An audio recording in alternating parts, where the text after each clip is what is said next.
Okay, welcome to this July 20th meeting of the 250 Water Street Working Group. As is our usual practice, this meeting will be recorded and posted. This working group is co-convened by our office. I'm State Senator Brian Kavanaugh, Congressman Dan Goldman's office, Assemblymember Grace Lee's office, the office of the Manhattan Borough President, Mark Levine, and of Council Member Chris Marte, and Community Board 1. And we're grateful for the participation of the developer of this site, as well as their consultants and the state agencies that oversee the cleanup, the cleanup and the Brownfield program, as well as Laura Dodge, our environmental consultant from the community. Today's agenda, as usual, will begin with a review of the Brownfield Cleanup Program updates that have happened since our last meeting, and then updates from the community consultant, and then a community stakeholder discussion and Q&A. So if there are any other preliminary comments or questions from any of the co-conveners or anybody else present? Okay, hearing none, maybe we'll just begin with DEC. Hi, good afternoon. Did you call me? Hello. Michelle, you're on speaker. I'll mute you if I can. There you go. There, she's muted. Thank you. Good afternoon. As many of you know, my name is Heidi Dudak. I am the section chief for the 250 Water Street Brownfield Cleanup Program. Joining me today is our Site PM, Rafi Alam. We also have on the line today our Site PM for the P site, or the off, as referred, is the off-site investigation, and I believe his section chief is also on the line. I'm having some issues with my computer screen right now. And we also have DOH on the line also to answer any health questions during that portion of the presentation. As we did last year, DEC has committed to provide 100% oversight of the 250 Water Street cleanup. To date, we haven't had any issues, and remediation is, well, I would say it's just kind of beginning. It's a little bit slow start to the year, but it did begin after school was out. So with that, I'm going to turn it over initially to Langan, and then Mike Solicito, our state PM, will give a brief update as where we are with the offsite investigation. Thank you. Great, thank you. Thanks, Heidi. I'll just go ahead and start. I think Mike Au is going to share the screen. Perfect, great. So today we're going to give an overview of phase 2 remediation, which is the second and final phase of remediation leading up to a certificate of completion, which is expected, fingers crossed, at the end of this year. First, we're going to give kind of a high-level overview of the I guess parts that comprise phase 2 remediation, and then we'll kind of do a more detailed dive into where we are at this exact moment, what's been done to date, and what's kind of on the immediate horizon. So first of all, phase 2 remediation. As I think everybody on this call knows, we've completed phase 1 of remediation. Phase 1 of remediation was about 55% of the site, and that area has been remediated to track 2 cleanup under the Brownfield Cleanup Program. So the area where the majority of the work will occur during phase 2 remediation is the area on the western portion of the site. Next. So leading up to the start of phase 2 remediation, we updated the camp. We updated the camp to reflect the completion of phase 1, including the reduction of contaminants of concern at the site by over 90%, which is, and even higher in certain instances, which has been really great. So a couple of the changes to the camp. First, we have new equipment that we're using for camp. It includes weatherproof telemetry enclosures, which is excellent. We also have updated the construction health and safety plan to include 4 perimeter camp stations. As you can see, we've cleaned up 55% of the site, and we've gone from 6 camp stations to 4, which is right-sized.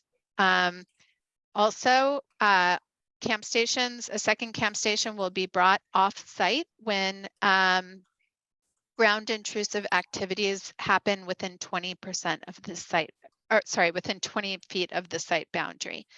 And then lastly, just as in the past, Mercon X and Atmos odor and vapor suppressant foam will be available on the site. It will be proactively applied in known and suspected areas of impacts, and it will be applied if we know that there are areas of impacts, or if ambient air readings tell us that there are areas of impacts that need to be mitigated, or if our noses tell us through odors. So those are the changes there. Let me just see if there's anything else in my notes. Oh, I just want to be clear about one thing with the Mercon X. As I mentioned, we have decreased contaminants on site well north of 90%, including the mercury at the site. The kind of boundary between phase 1 and phase 2, as you can see from the first slide that we showed, do you mind flashing back to that really quickly? That boundary in the northern part of the site, or the Water Street part of the site, it's somewhat proximate to where the hotspot was. So I want to be very clear that we will be proactively spraying Mercon X in the portion of phase 2 that is very close to phase 1, that adjoins phase 1 along the Water Street portion of the site. It is a belt and suspenders proactive measure, just to be super safe. Oh, and then just one more on this, the Atmos foam, which is meant to suppress odors and vapors, VOC vapors. There's 3 possible areas where we anticipate, we don't anticipate, they're possible areas where odors or vapors could occur. The first one is along Peck Slip, proximate to where a number of underground storage tanks, thank you, Mike, were removed from that site. We believe that we have gotten through the petroleum impacts and we're now into sandy soils. However, we may encounter some odors in that area, and if so, we will have the Atmos foam to use. Second, along Water Street, there were some creosote soaked timbers that were used in historically in extending the former shoreline of Manhattan down in that area. They're odorous. They just are. And so if we encounter those odors, we will use Atmos foam. And then lastly, our phase 1 identified a possible, phase 1 and phase 2, a possible UST in the Beekman and Water Street corner. So we will be extra careful and extra vigilant when we are excavating in that area. And if we identify a UST, or if we identify any odors or vapors, we will most certainly be applying that foam. And I think that is it. Next slide. Okay. Another aspect of phase 2 remediation will involve bumping out the fence. The fence will be bumped out in about 3 to 4 weeks. You can see that the dotted line on the Peck Slip side of the site shows where the fence is currently. It will be bumped out approximately 5 feet to the east in that area.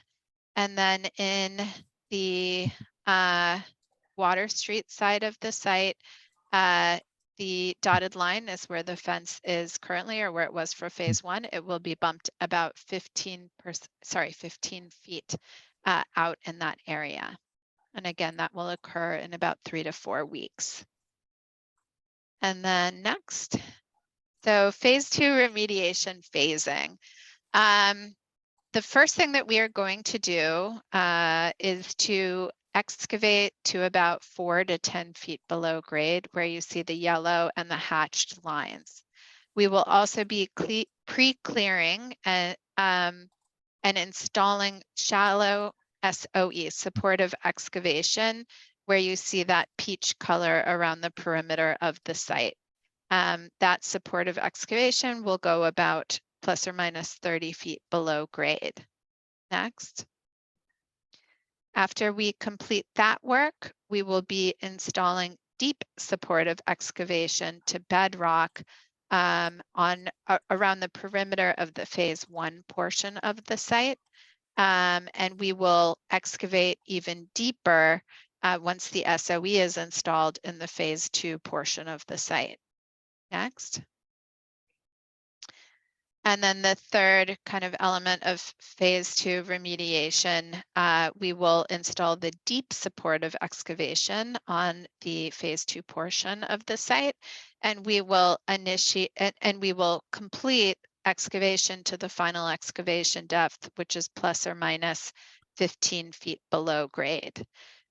These 3 slides that I just reviewed with you, they show the general phasing of work. There may be some overlap between phases, but this is generally how the work will progress over the next few months.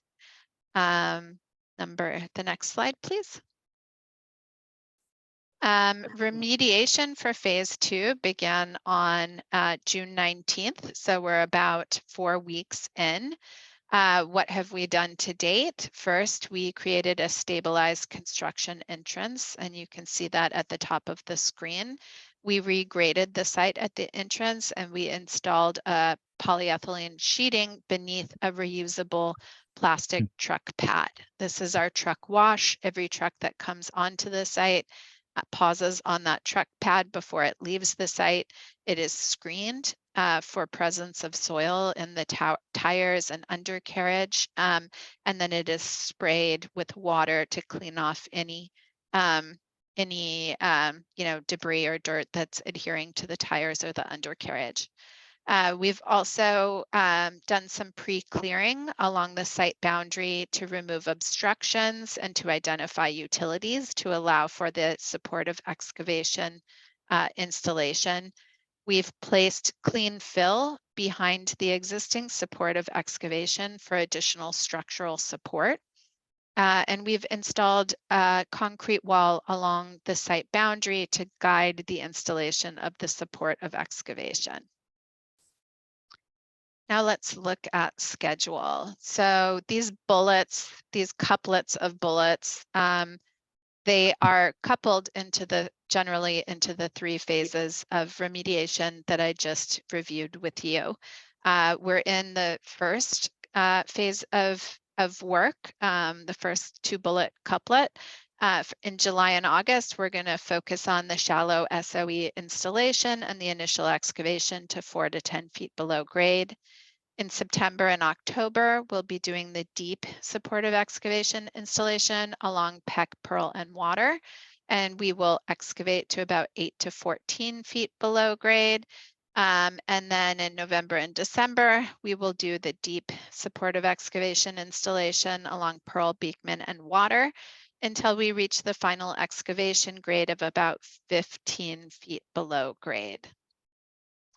And then last slide, this is our usual last slide at this point. If anybody has any questions, please call an SMS message on the construction hotline, or you can shoot us an email. And we do continue to keep our project website updated with the latest information on a daily basis for work that's occurring on the site. That is our presentation. Thank you. Great, thank you, Mimi. Do we have Umberto from the New York City DEP to talk about noise? Hello, Senator. I'm here. Good afternoon to you Hi. and everyone. Okay, sorry, I didn't see the agenda, but I guess in terms of the noise sensor, we had our staff, environmental compliance unit, try to install the noise sensor with the Blue School. Unfortunately, we couldn't set that up. Moving forward, we will try to coordinate with the Peck Slip school. So we'll work on that and see if we can install that at the school, and then we'll move forward from there in terms of getting the getting some spikes to see if the noise is excessive or not. As a disclaimer or reminder, it's so as we always say, you can always report the noise to 311. DEP will go out and inspect. You can email me to either expedite or follow the complaint. And obviously, if people can complain directly to the, to the number that's available for the developer, if they're, or to any of our elected offices as well, if you have concerns about noise or any other conditions on the site. That's correct, Senator.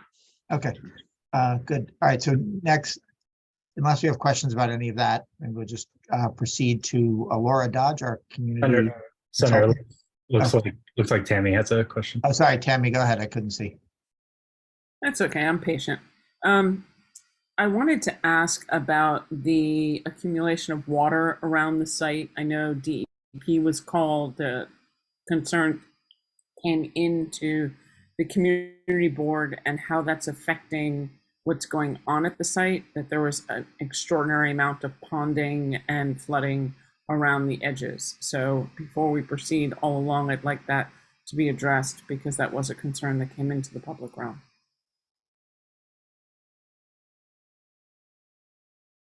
So, Laura, do you want to, or sorry.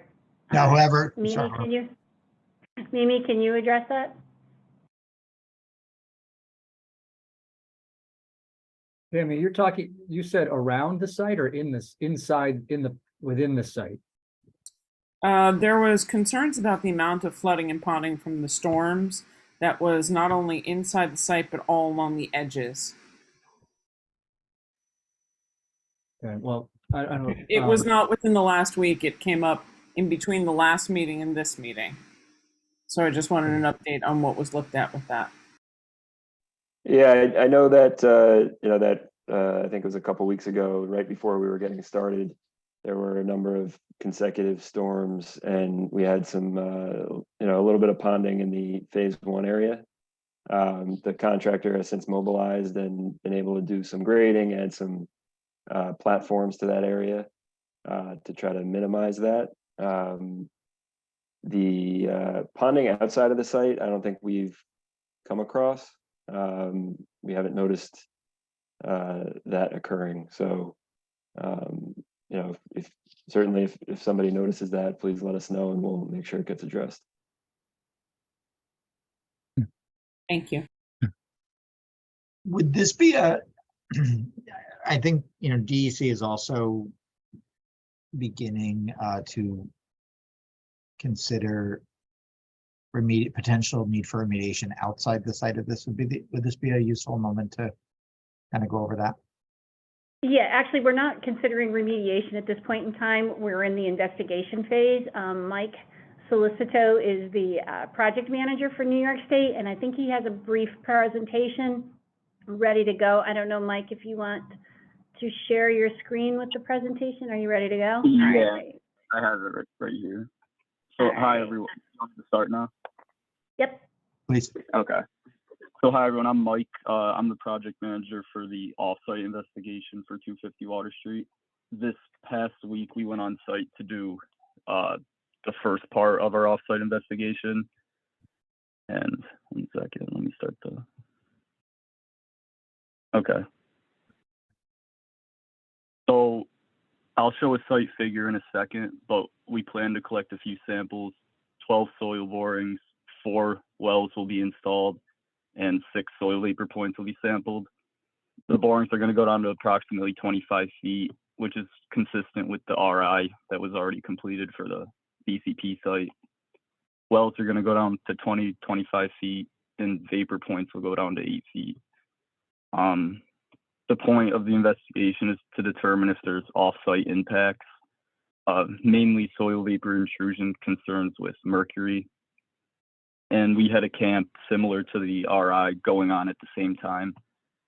We had our own group install 4 camp stations around the site as we did the work. So the first phase is complete. We were out there July 10th to July 14th and July 17th to July 18th. There are daily field reports posted on our DEC info locator website, including the camp data that was collected. No exceedances were recorded throughout the investigation. We plan to go out at another later date to take additional samples due to the construction trailer on site. It's located directly above where we'd like to get a few samples where there's a mercury hotspot along Pearl Street. So here's the figure. The samples we couldn't get to are in this black rectangular box here. So we did collect everything around the perimeter of the site. We're waiting for sampling results to come back because we just collected last week. So we plan to provide an update at the next meeting. But for next steps, we have to review the data and receive it, and then we're gonna do the additional round of sampling as soon as that trailer is removed from the hotspot. So yeah, I think that's all we have for today with the offsite, but once we get results, we'll report back. Thank you, Mike. Okay, and any Yes. immediate questions or comments for Mike, or should we go to Laura and then come back and do anything? I just have a quick question, because this is from the community. Is this part of just what the normal process of the brownfield cleanup and what the DEC, is doing, or was this triggered by something else? This is just the on-site. Howard Hughes, the applicant for the site, is a volunteer, which means that they're not required to do anything off-site. Due to the contamination and its location along the property boundary and the fact that we believe that the mercury factory may have extended into Pearl Street, just as part of our due diligence, we're doing an investigation to ensure there isn't anything that needs to be addressed outside of the property boundary. Okay, great, thank you. Yep. Okay, good. All right, Laura. Oh, sorry, I see a hand from Adam. You have a hand up for on this. Hi, just looking at this map, it looks like some of these sites were on Southbridge's property. I just want to check, were you coordinating with our staff at Southbridge? Make sure it was. Actually, everything was in the right of ways. It's just the way that this figure looks. It's an approximate location. It's just put on a put on a Google Earth type photo. So everything is coordinated. Yes. Everything is in the. Where's SB 101? Like that? Is that the sidewalk on Pearl Street? That is the sidewalk. Yeah. Okay, so this was just done under the sidewalk, or is it like under? I just want to make sure there isn't like anything that our staff needs to do to make sure we're not accidentally opening a site or anything at Southbridge. No, actually, everything was done in the right of ways, and it's. I believe, Mike, correct me if I'm wrong. That work has already been completed, so everything is good. Yes, everything's complete. Okay.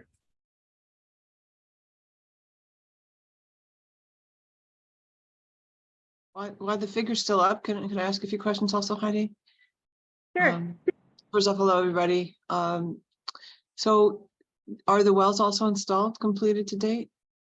The MW1 and 4, I guess it's 4 wells. Are they all in, or that comes in the next round of work? Mike, you'll have to. Can you answer that question? Yeah. All wells have been installed and developed. Sampling of the wells is going to take place sometime in August, 2-3 weeks from now. All right, great. That was my next question. So in August, so you'll have data sometime at the end of August, early September. I would go, because this is under our state superfund, I would say that by the time we get it and it's validated, it'll probably be more like the end of September. Okay.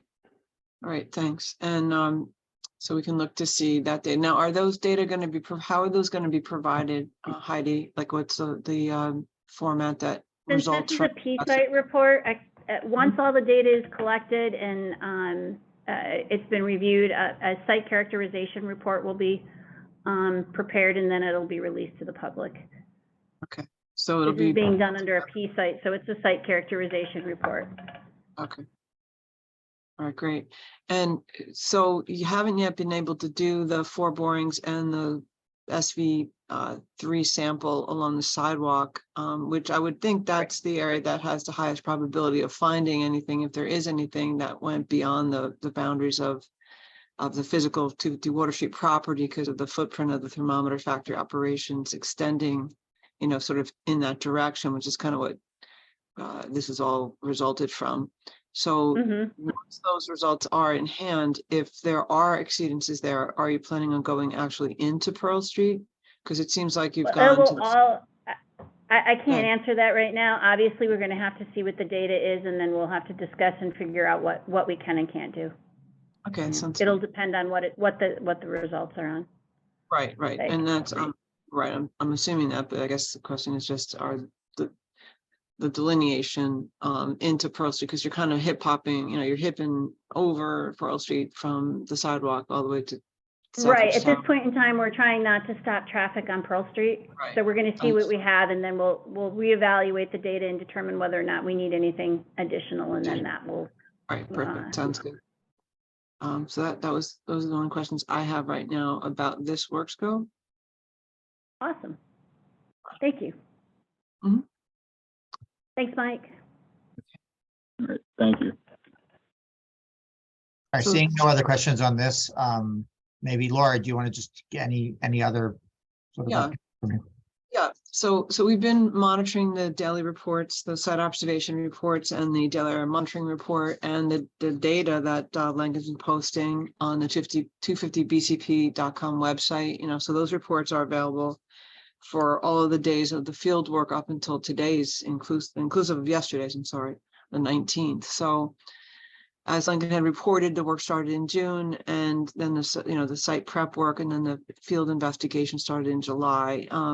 So, you know, there definitely is there's a new vendor that they're using with these new weatherproof camp units, which seem to be working very well, with not, you know, nearly as many issues with, you know, the systems going down or interference. I think there was only one incident or one date where there was a recording of a level of mercury that was over the 1 part microgram per cubic meter, but not over the 15-minute average, but it was in the offsite location and was picking up kind of background concentrations, because the on-site camp in that same direction saw nothing. So, and that was pretty much it. Everything else has been in order. I like the way the new data are being reported. I think the format is just easier to read.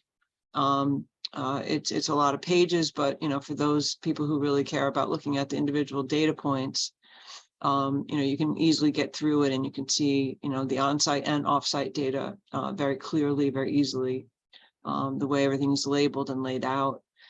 They're also providing the handheld, there's the dedicated handheld technician with the handheld instruments, including a J505 for mercury. And those data are also provided every day with the camp data, along with the site observation report and the daily field report. So that's all been posted. Langan's been letting us know when these reports are going up so that it's more efficient for us. We don't have to be looking for them. We know that they're being posted and we can check right away, which I appreciate, you know, getting that heads up every day. So thank you for doing that. Makes it a lot more efficient for us. And so I think overall, you know, I did have a brief call with Paul McMahon from Langan earlier today, and Michael, just giving me sort of an overview of what was going to be discussed today. So I was able to provide that update to CB1. So I appreciate the heads up and the overall, you know, more frequent communication has been really helpful for us. And, you know, it's definitely appreciated on behalf of the community. You know, we appreciate the fact that, you know, we're seeing the daily reports being posted very regularly. So the community, if you have any concerns, you can get onto the 250BCP website and access the data and, you know, see exactly what the progress is. One thing that I don't know if it was brought out specifically in the presentation by Mimi, but so overall things are about I guess, a few weeks behind schedule because of utility obstructions that have been encountered as they were doing the supportive excavation activities in the phase 2 area. So work may not be done, before Thanksgiving. It may likely will go into December, but I think all efforts are being made to get done by the end of the calendar year. Just let people know that that's the case. And so there could be some weekend activity required. And we will be given heads up in advance if that were to be needed.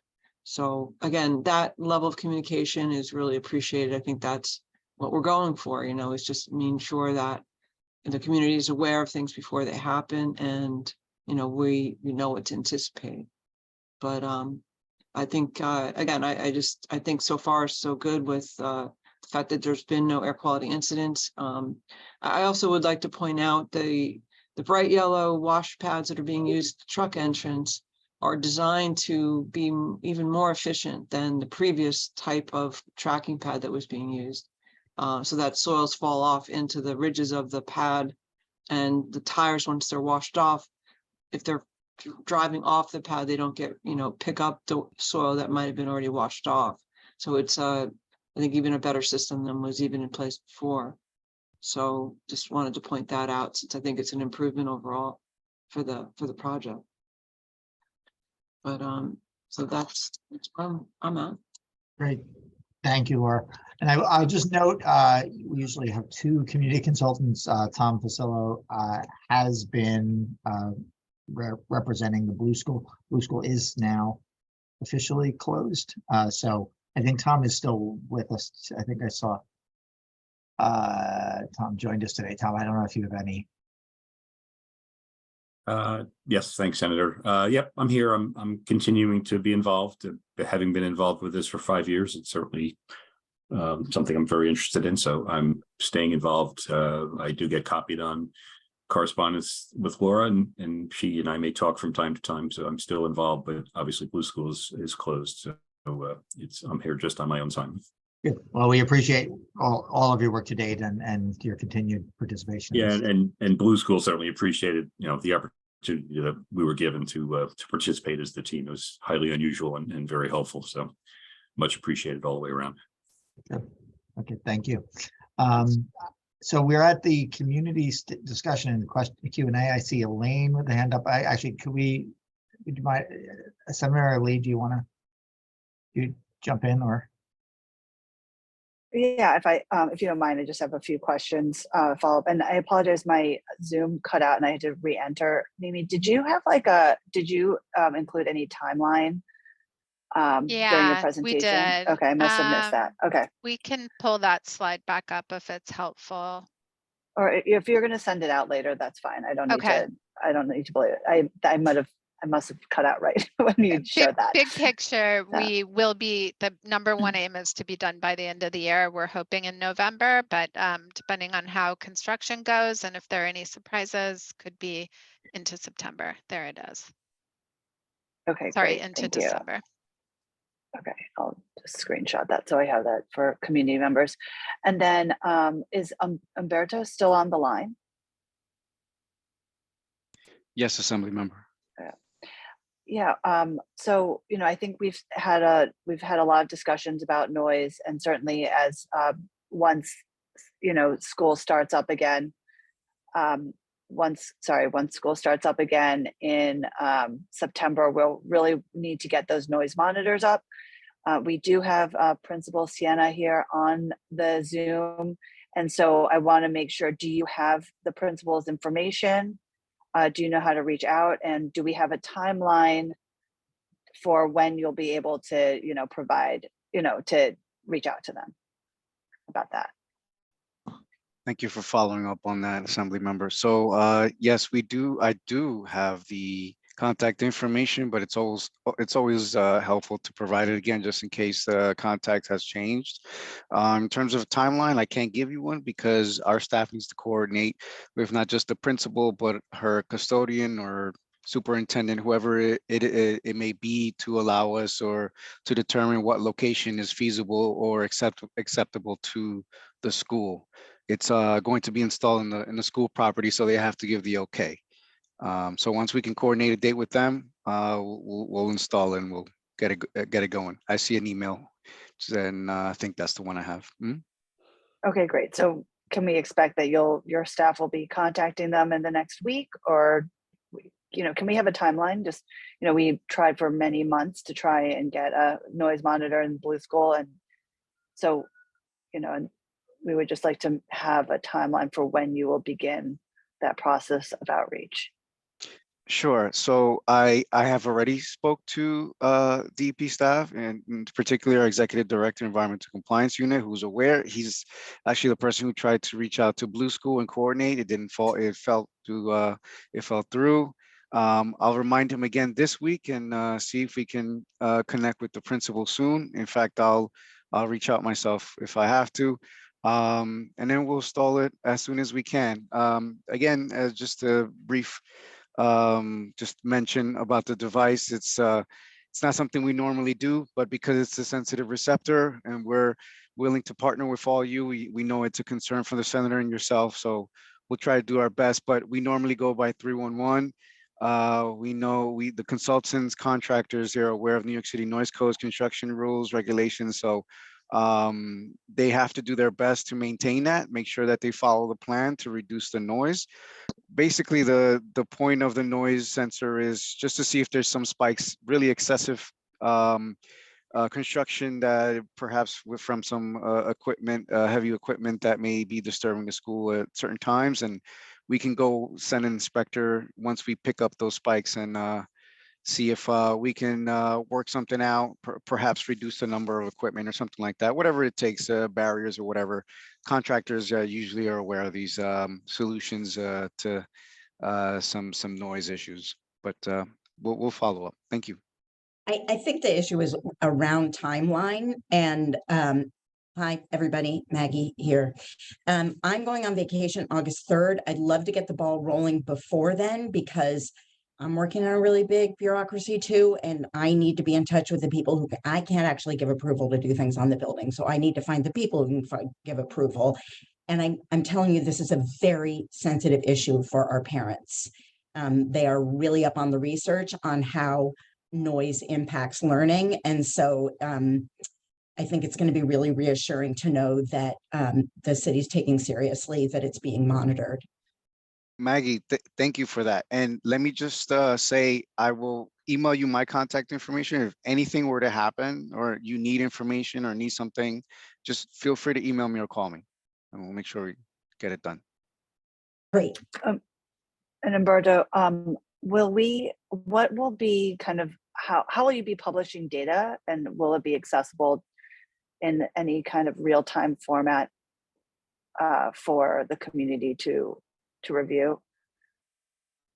Okay, great question. So I know you and the senator are big on real-time information, and everyone else. I know it's important. I know some with some consultants, contractors, they do provide that kind of information. For us, I can't guarantee real-time. I really can't. We have a ton of other sites that we monitor. Staff, supervisor staff is limited. In terms of batching that information up again, and we also just got a new vendor for the noise sensor, so we got to work out the kinks, see how the software is, see how we can break it down to something that's not as difficult to read and to share. You have to remember, we also have to share this information. It's not something that we could just put on 301 or open data or something like that. So I can't promise you real time, but hopefully within every monthly meeting or a couple of weeks or so, we can try to provide that. Again, the point is for DEP staff to see if there are construction noise spikes during the allowable construction hours. And then if we see that, we send an inspector. That is the point of the noise sensor.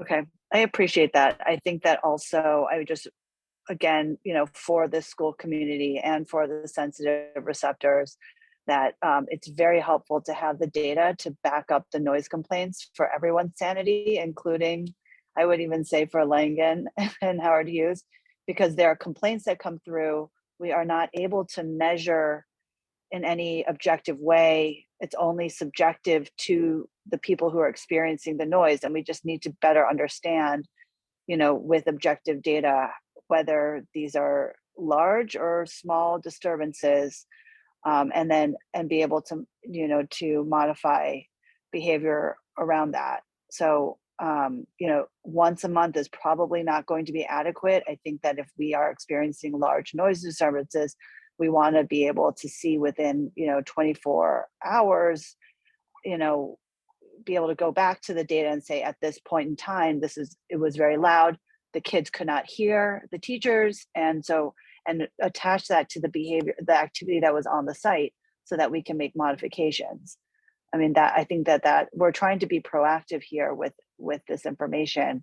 And frankly, if your team is overwhelmed, the fact that we have so many active members of the community, if we have the data, we can also work with our engineers and our consultants to communicate that to Howard Hughes as well. So, I think if you can be more open with the data, we would really appreciate that. And if that's not possible, I think we should also, I think Langan, we need to talk about what other noise monitors we can have, privately, available, so that kind of responsiveness can happen on the site throughout, if, even beyond the remediation, but into, the actual construction work. Great So point. if you can just, yeah. Great point, Assembly Member. 100% agree with you, and we'll see what we can do. I'll ask staff. Also, again, how we gauge things too as well, and people hate to hear it, is 311. It's another tool, but I understand, and I'll follow up with you again.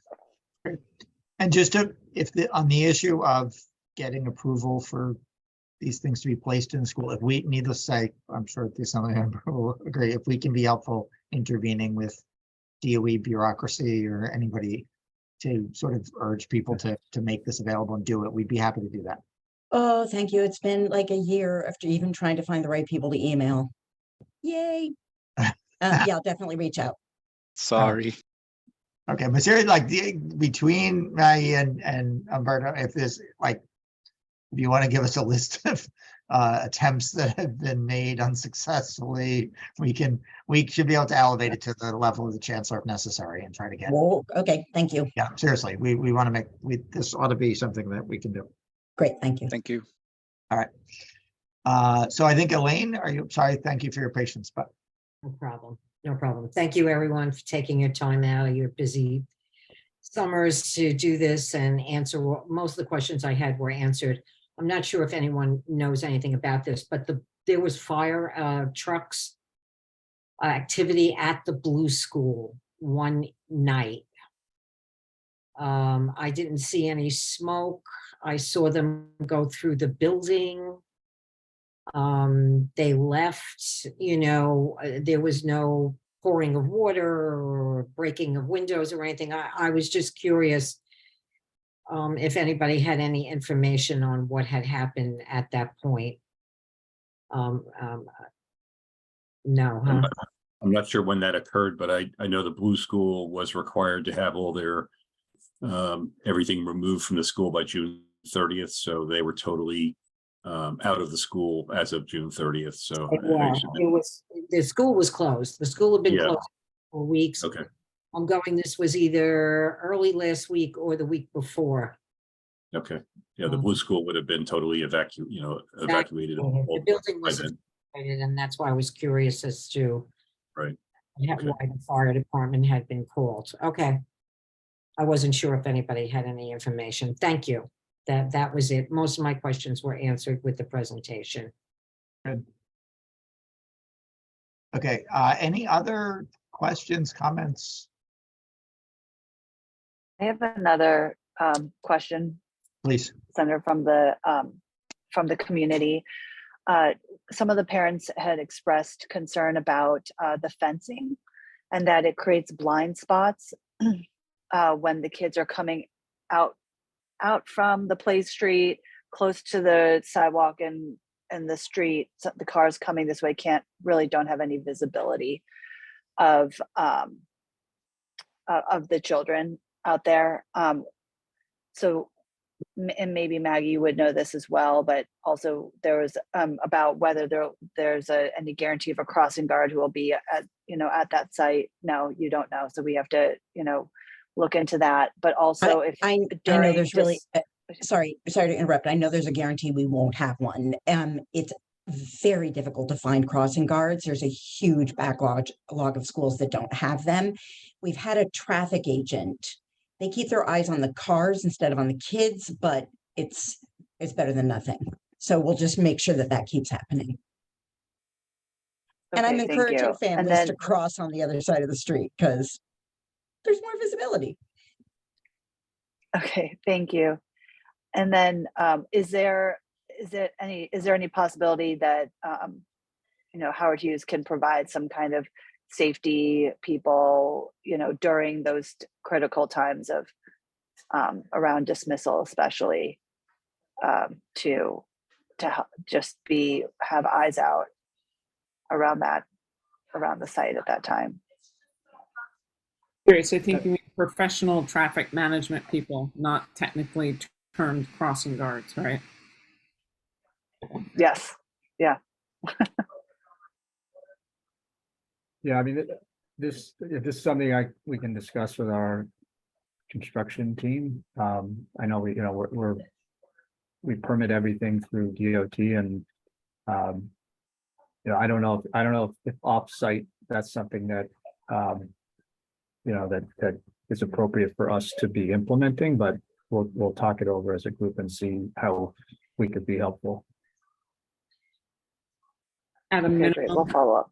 At a minimum, Adam, what we have on the west side is traffic management when the trucks are coming in and out of the site.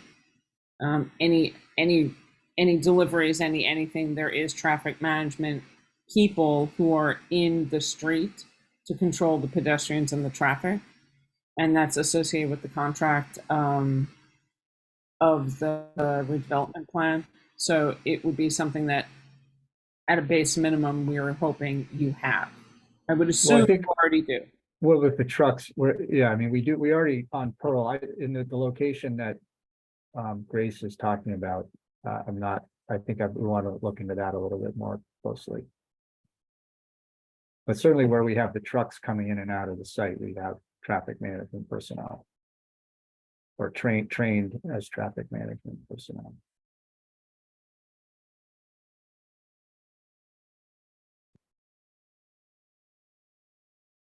If I could chime in, this is Umberto from DEP.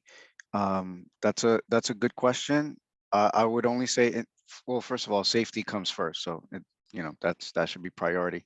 But in terms of the wall construction, fence walls, that's something that is used to contain air and noise pollution. So that may be needed within the perimeter within the site, but just wanted to mention that.